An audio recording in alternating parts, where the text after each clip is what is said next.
नमस्कार। न्यूज़ डंका में आप सभी का स्वागत है। मैं महेश विचारे।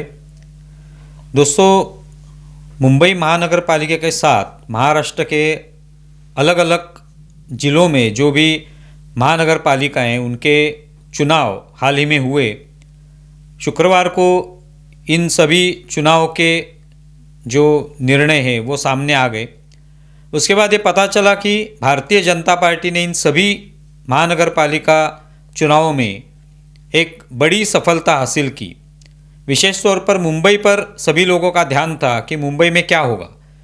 मुंबई में भी सबसे नंबर 1 पार्टी का जो एक तरीके से सम्मान है वो भारतीय जनता पार्टी ने प्राप्त किया, क्योंकि इससे पहले लगभग 25 साल तक शिवसेना, जो कि अभी विभाजित हो चुकी है, लेकिन पहले जो एक साथ सभी नेता थे शिवसेना में, तो वो शिवसेना जो थी उन्होंने 25 साल मुंबई महानगर पालिका के ऊपर राज किया, लेकिन उनसे वो सत्ता हस्तगत करने में भाजपा को सफलता हासिल हुई और अभी उन्होंने सबसे बड़ी पार्टी के तौर पे यहाँ पे एक तरीके से अपनी ताकत जो है वो दिखा दी है।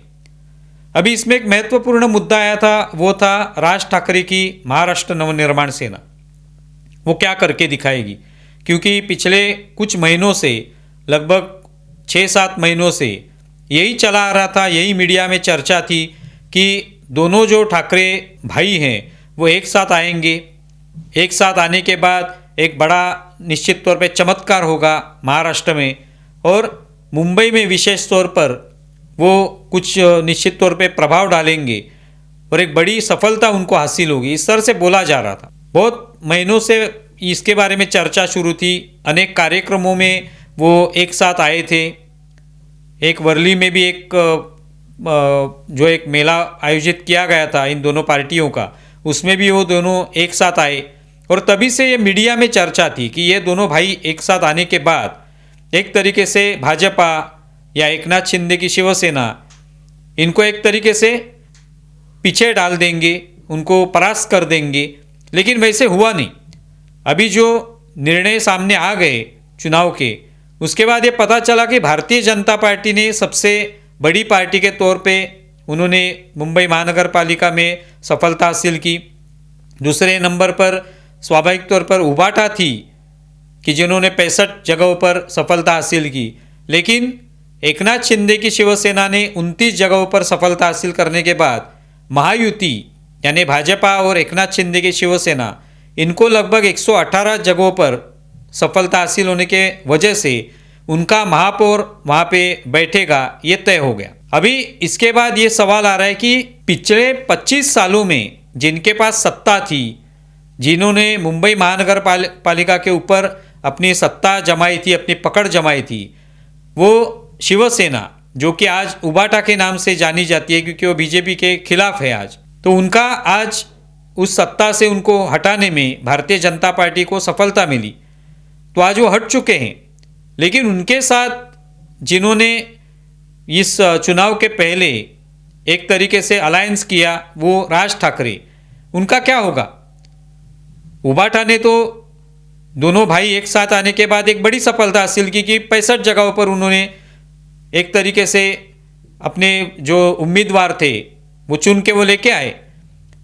लेकिन मनसे का क्या हुआ। मनसे को तो सिर्फ 6 जगहों पर समाधान प्राप्त करना पड़ा, सिर्फ 6 जगहों पर उन्होंने सफलता हासिल की। वैसे देखा जाए तो इससे पहले के चुनाव में भी उनको 7 पार्षद उन्होंने चुन के लाए थे, तो इसमें क्या फ़र्क पड़ा। तभी तो वो अलग लड़ रहे थे। अभी ठाकरे के साथ, उद्धव ठाकरे के साथ आने के बाद भी उनको सिर्फ 6 ही पार्षद चुन के लाने का मौका मिला, तो क्या फ़ायदा हुआ।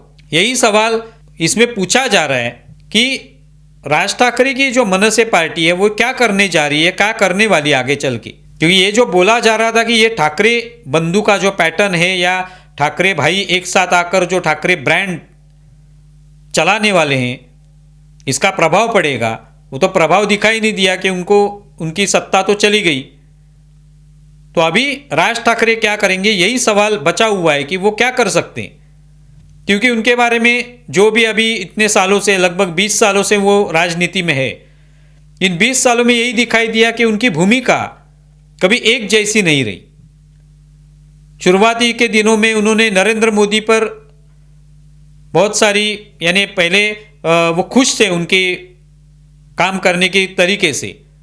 वो गुजरात में भी जाके आए, वहाँ पे जिस तरह का विकास किया उसकी उन्होंने तारीफ की, उसकी प्रशंसा की। तभी लोगों को लगा कि ये क्या है, ये बीजेपी के साथ क्यों जा रहे। कुछ साल बाद उन्होंने शरद पवार, कांग्रेस, इनके साथ एक तरीके से गठबंधन कर लिया। इलेक्शन में नहीं हुआ गठबंधन, लेकिन एक तरीके से उनके सभाओं में वो जाते थे, भाषण करते थे, नरेंद्र मोदी के खिलाफ बोलते थे, उनकी आलोचना करते थे, उस संदर्भ में वो वीडियो दिखाया करते थे और वो उसकी बहुत चर्चा हुई थी तभी। उसके बाद हम लोगों ने देखा कि 2024 में जो लोकसभा चुनाव आए, फिर से एक बार उन्होंने भारतीय जनता पार्टी को समर्थन दिया, लेकिन वो लोकसभा के चुनाव वो लड़े नहीं, लेकिन समर्थन दिया। विधानसभा चुनाव में वो भारतीय जनता पार्टी के खिलाफ खड़े रहे, उसमें उन्होंने अपने उम्मीदवार उतारे। अभी हम लोग देख रहे हैं कि ये जो महानगर पालिका के चुनाव आए, इसमें इन्होंने उद्धव ठाकरे के साथ जाने का सोचा और उन्होंने जो भी उस चुनाव में करने की कोशिश की वो हम लोगों ने देखा है। तो लोगों को ये लग रहा है कि राज ठाकरे की एक पक्की भूमिका क्या है। क्या वो भारतीय जनता पार्टी के साथ है या उनकी हिंदुत्व की भूमिका उनको पसंद है? क्या उद्धव ठाकरे की भूमिका पसंद है? क्या वो कांग्रेस या राष्ट्रवादी कांग्रेस की भूमिका पसंद है? उनकी खुद की क्या भूमिका है, ये लोग जानना चाहते हैं, लेकिन वो पता नहीं चल रहा। राज ठाकरे को भी बहुत बार पत्रकारों ने पूछा कि इस तरह के आरोप आपके ऊपर होते हैं कि आपकी भूमिका क्या है, कौन सी भूमिका पर आप अटल हैं, लेकिन उसका जवाब देते हैं कि आप लोग ये गलत फैला रहे हैं, मेरी भूमिका कायम है, मैं जो स्थिति है उस तरीके से मैं भूमिका लेता हूँ। लेकिन वास्तविक तौर पे देखा जाए तो क्या भूमिका, ये सवाल तो निश्चित तौर पे उपस्थित होता है, क्योंकि कभी वो मोदी की तारीफ करते हैं, कभी वो कांग्रेस के साथ रहते हैं, कभी शरद पवार की तारीफ करते हैं, उनके साथ सभाओं में जाते हैं, कभी उबाटा के साथ खड़े रहते हैं, कभी नरेंद्र मोदी या भाजपा को समर्थन भी देते हैं। तो आगे आने वाले समय में वो क्या करेंगे, यही सवाल लोगों के मन में है कि राज ठाकरे क्या करेंगे। अब तो ये चुनाव हो गए मुंबई महानगर पालिका के, इसमें उनको सिर्फ 6 सीटें मिली हैं। अभी तो आने वाले समय में कुछ चुनाव नहीं है। अब 2029 में ही विधानसभा के चुनाव होंगे, लोकसभा के चुनाव होंगे, तभी वो क्या करेंगे, ये सवाल सबके मन में है। बीच में तो अभी कोई चुनाव नहीं है, तो क्या वो उबाटा के साथ रहेंगे या अभी अलग हो जाएंगे, वापस आने वाले चुनाव में वो कुछ अलग सोचेंगे, ये कुछ भी पता नहीं। अभी हाल ही में उनके एक नेता संतोष जूरी उनसे अलग हो गए, क्योंकि उनको इस चुनाव में, अभी जो कॉरपोरेशन के चुनाव थे उसमें उनको टिकट नहीं मिला, तो नाराज़ हो गए, वो भाजपा में चले गए। जब उनको पूछा गया तो अभी ये चुनाव के जब निकाल आए, सब निर्णय सब घोषित कर दिए गए, तो उसके बाद उन्होंने कहा कि देखिए उबाटा के साथ जाने के बावजूद भी राज ठाकरे को सिर्फ 6 सीटें ही मिली, तो क्या फ़ायदा हुआ। तो वो सवाल ये पूछते हैं कि राज ठाकरे बार बार कभी कांग्रेस के साथ जाते हैं, कभी राष्ट्रवादी कांग्रेस के साथ जाते हैं, कभी मोदी के साथ जाते हैं, कभी उनका समर्थन करते हैं, कभी उद्धव ठाकरे का समर्थन करते हैं, लेकिन इससे फ़ायदा सिर्फ उन पार्टियों को होता है। राष्ट्रवादी कांग्रेस को फ़ायदा होता है, भाजपा को फ़ायदा होता है, उबाटा को फ़ायदा होता है। अभी देखिए उबाटा को 65 सीटें मिली। निश्चित तौर पे हर कोई मनसे का समर्थक यही सोचता होगा कि शायद 20-25 सीटें मिल जाए, लेकिन वो भी नहीं मिली। तो इसका मतलब फायदा दूसरों को हो रहा है, वो जिसके साथ जाते हैं उसको फायदा होता है और मनसे को खुद को कोई फायदा नहीं। तो ये कौन सा राजनीति का तरीका है, यही संतोष जूरी पूछ रहे हैं। तो इसके वजह से लोगों के मन में ये सवाल बार बार आता है कि राज ठाकरे क्या करने वाले हैं, क्या उनकी राजनीति इसी तरह से चलती रहेगी। अभी इस पर शायद मनसे के कार्यकर्ता नेता यही कहेंगे कि हमारा क्या है वो हम लोग देखेंगे, तो वो ठीक है। लेकिन एक तरफ जब कहा जाता है मनसे की तरफ से कि हमको सत्ता में आना है, हम सत्ता चाहते हैं, लेकिन लोग हमको वोट ही नहीं देते, तो क्यों वोट नहीं देते, इसके बारे में सोचा गया है क्या? क्या वो अपनी जो भी उनकी भूमिका है उस पर अटल है क्या? वो मराठी लोगों के बारे में सोचते हैं, मराठी लोगों का वोट वो चाहते हैं, लेकिन उसी वक्त जो अमराठी लोग हैं, जो भी उत्तर भारतीय हैं, गुजराती हैं, जैन हैं, उनके खिलाफ उनकी राजनीति होती रहती है।